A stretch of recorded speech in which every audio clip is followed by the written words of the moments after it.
नाम रुके ना। एक संत के एक शिष्य थे, वो शौच में भी नाम जप कर रहे थे।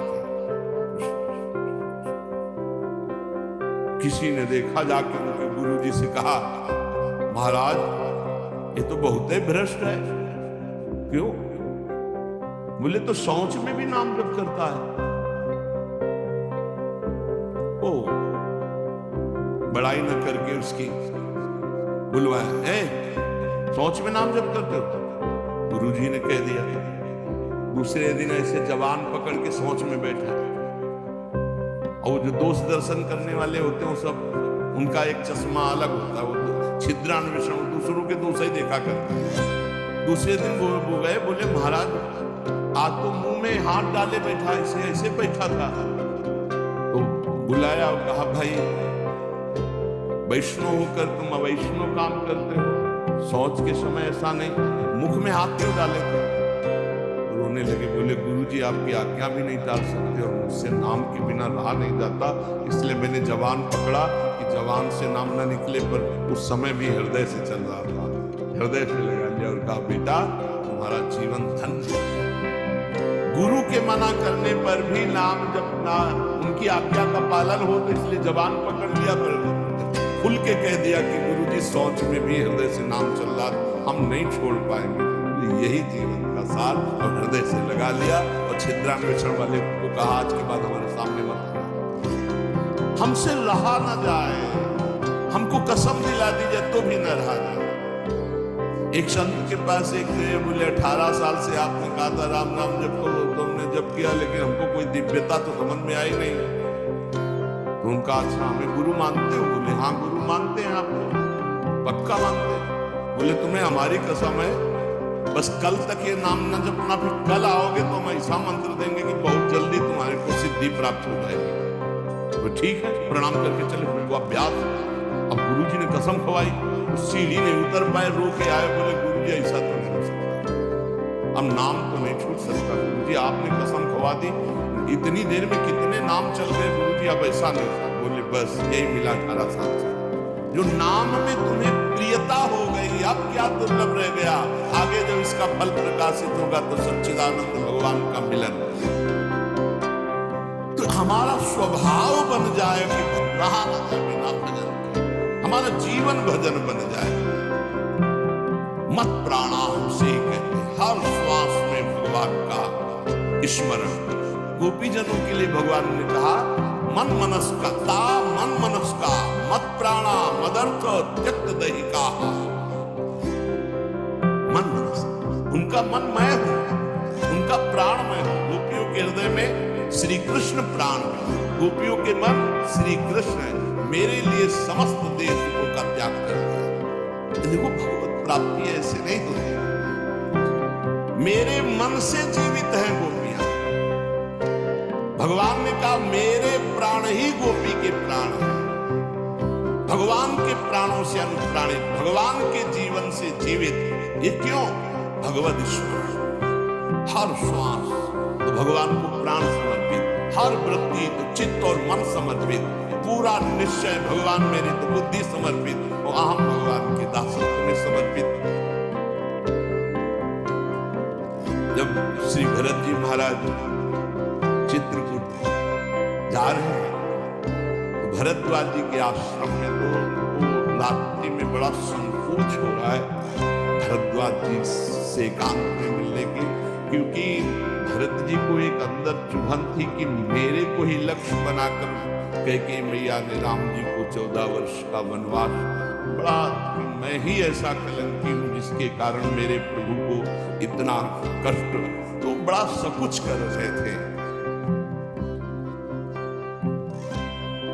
और वहां चर्चा हो रही थी, भरत जी पधारे हैं, तो कहा भरत सरिस को राम सनेही, जगु जप राम राम जप जेही। भरत जैसा राम प्रेमी कौन हो सकता? सारा संसार राम राम जपता है, पर राम जी क्या जपते हैं? श्री भरत श्री भरत श्री भरत। भरत सरिस को राम सनेही जग जपु राम, राम जपु जेही। भरत जी के समान कौन प्रिय? क्यों? भरत जी जैसे राम जी को निरंतर जपते से राम जी श्री भरत ऐसा जपते हैं। प्रेमी का हृदय हर समय अपने प्रीतम के चिंतन में तन्मय रहता है। विलक्षणता उसी में आती जो निरंतर भजन परायण रहता है। भगवान का स्वभाव, भगवान की महिमा, भगवान का प्रभाव उस भक्त के हृदय में उतरने लगता है जो निरंतर भगवत चिंतन परायण रहता है। यहां सावधानी रखनी है। भजन परायण होने पर भी हमारे अंदर चाह नहीं पैदा हो रही तो कोई न कोई हम में त्रुटि हो रही है। जिसको अपने साध्य का पता है, मेरा साध्य क्या है, श्यामा श्यामा, तो फिर राजी कैसे हो रहे हो? और से जब तुम्हारा साध्य श्यामा श्याम है तो तुम राजी कैसे हो रहे हो? और बात से, धन से, संपत्ति से, प्रणाम से, नमस्कार से, जब तुम जानते हो ये मिथ्या है, तुम्हारा साध्य परमात्मा है, तो तुम परमात्मा के सिवा अन्य किसी से कैसे राजी हो गए? साधना के विघ्न जिनसे हमें बचना, ये विघ्न है। अपने आराध्य देव साध्य के बराबर किसी को नहीं रखना। ये बात समझो। किसी वस्तु, व्यक्ति, स्थान, घटना, परिस्थिति, कैसे तुम राजी हो गए कि प्रभु का विस्मरण? जैसे हम किसी व्यक्ति से मिलने में प्रभु, वो व्यक्ति प्रभु से बढ़कर हो गया। किसी वस्तु के भोग में हम प्रभु को भूल गए तो वस्तु प्रभु से बढ़कर हो गई। साध्य की ओर जिसकी दृष्टि नहीं है वो साधक किस बात का? अपने को जो एकांत रूप से भगवत प्राप्ति के मार्ग में चलाया है उसी को साधक कहते हैं। और जो हर समय साध्य को लक्ष्य रखता है वही साधक, प्रवीण साधक है। अपने कार्य में, अपनी साधना में, अपने मार्ग में दूसरे की तरफ ताको झाको मत, चुपचाप चलते रहो। साधक को हमेशा ध्यान रखना चाहिए, हमें कभी लक्ष्य को भूलना नहीं है। हमारा लक्ष्य क्या है? खड़े हैं तो हमारी दृष्टि बिल्कुल मंत्राकार, कार्य में है तो नाम जप। जी जब पूछे क्या चल रहा है, आपकी कृपा से चल रहा है। उत्तर यही होना चाहिए, झूठ नहीं, सत्य ही होना चाहिए। लक्ष्य को भूल गए जिस मिनट, जिस सेकंड, उससे बड़ी हानि क्या है? तुम साधक क्या? हानि हरिवंश के नाम अंतर परे, का हनुमंत विपत्ति प्रभु सोई, जब तो सुमिरन भजन न हुई। हरि बाबा ने एक दृष्टांत में बताया कि एक सिद्ध फकीर एक संत की झोपड़ी पर गए तो वहां गड्ढा बना हुआ था सामने और घुटनों का भी। उनका शिष्य और संत जन थे तो उनका ये क्या है? बोले हमारे गुरुजी यहां दंडवत करते हैं। कहा ऐसे चिकने चट्टान में भी गड्ढा बन गया, इतनी दंडवती करते हैं? बहुत गदगद कंठ हुए। आप बहुत दिव्य संत हैं जो इतनी दंडवतें रोज प्रभु को करते हैं। तो आकाशवाणी हुई कि इनकी दंडवतों से मैं खुशी नहीं हूं।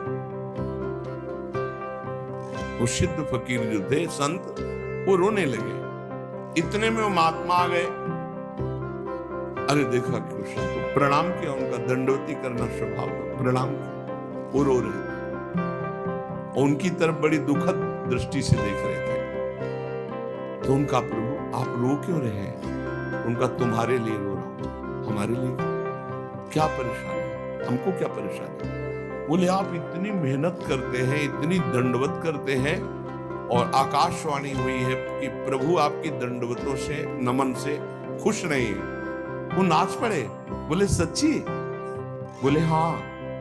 बोले प्रभु ये तो बड़ी खुशी की बात है कि मैं दंडवती करता हूं, प्रभु को ही पता है, प्रभु देख रहे हैं कि मैं उनको दंडवती करता। इसमें रोने की क्या बात है? ये तो बहुत खुशी की बात है। वो खुश हैं कि नहीं खुश, इसका परिणाम मिलेगा कि नहीं। सबसे खास बात है कि हर दंडवत वो हमारी देख रहे हैं, हर दंडवत बड़ा आनंद से प्रफुल्लित होकर अब वो रोने लगे, आनंद अश्रु इस बात से कि प्रभु मेरी हर दंडवत को देख रहे हैं, स्वीकार करें ना करें लेकिन मेरी दंडवत को देख रहे हैं, मेरी साधना को देख रहे हैं। थोड़ी देर में यह आकाशवाणी फिर हुई, ऐ संत मैं तुम पर बहुत प्रसन्न हुआ, तुम जो चाहो मांग सकते हो। तो जो सिद्ध महापुरुष आए हुए थे उन्होंने कहा अभी तो आपने आकाशवाणी की थी कि इनकी बंदगी, इनकी दंडवत से आप प्रसन्न नहीं, अभी आप कहते हैं मैं बहुत प्रसन्न हूं, तो इतनी देर में कौन सी साधना हो गई? बोले इतनी देर में जो इनका अपनापन मेरे लिए है, उमंग है, वो इनकी जो जागृत हुई, उसी उमंग और अपनेपन से मैं बहुत प्रसन्न हो गया और इनकी साधना पूर्ण हुई। एक क्षण लगता है, हमको ये नहीं देखना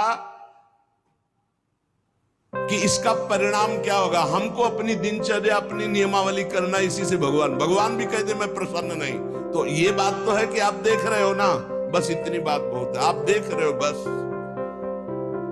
शनै शनै रूपरमेत बुद्ध्या धृति गृहीतया आत्मसंस्थम मनः कृत्वा न किंचिदपि चिंतयेत्। धीरे धीरे ऐसा अभ्यास बनाओ, सब जगह से मन को बार बार हटाकर नाम में लगाओ और कुछ चिंतन न हो, अपने प्रभु का भजन।